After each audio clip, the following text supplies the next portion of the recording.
ورحمة للمؤمنين ولا يزيد الظالمين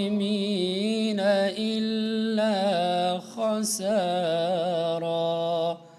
د کورنیو چارو وزارت د ملي پولیسو له مخابرې او ټکنالوژي معلوماتي مدیریت څخه 140 تنه منصوبین له یوې میاشتې کمپیوټر او مخابرې زده کړو بشپړولو وروسته فارغ شول. په همدې موخه جوړه شوې غونډه کې د کورنیو چارو وزارت د مخابراتو او د معلوماتي ټکنالوژي ریاست نظامي معاون انجینر صلاح الدین ګډون کړی و. انجینر صاحب په خپلو خبرو کې نظامي او مسلکي زده کړې د نظام اصل یاد کړه او ژمنه یې وکړه چې دغه ډول کورسونه به نور هم مجاهدینو ته په لاره واچوي. تاسو به په دغه خپلو زده کړې چې کومې زده کړې مو وکولې په دغه به اکتفا نه کوئ سیده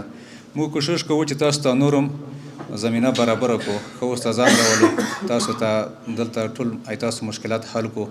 او د یوې میاشتې په ځای 3 میاشتې او د 3 میاشتو په ځای د 6 میاشتو کورسونه دلته په کمپیوټر کې په مخابره کې په سکینرو کې په شفر کې او دغه رقم ته په جی پی یو سي کې درته برابر کړو نو هغه پلانونه هم په راتلونکي کې دي انشاءالله هغه به ټول موږ برابروو نو مطلب یې دغه و چې تاسو هم په دغه باندې اکتفا مه کوئ. اوس چې په دې موجوده زمانه کې موږ او تاسې ته کوم درس راکول شو دا موږ او تاسې سره یو امانت دی د امانت په شکل باندې موږ او تاسې ته دغه درس راکول شو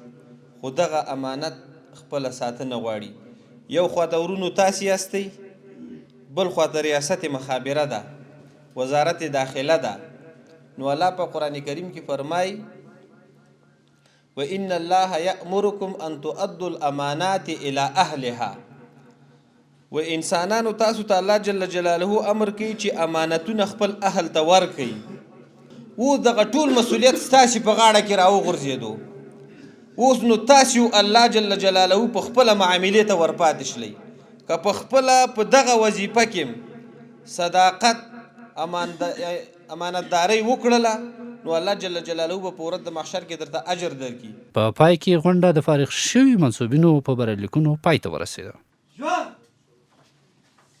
د سپېڅلي اسلام او ګران افغانستان لپاره خدمت کوم.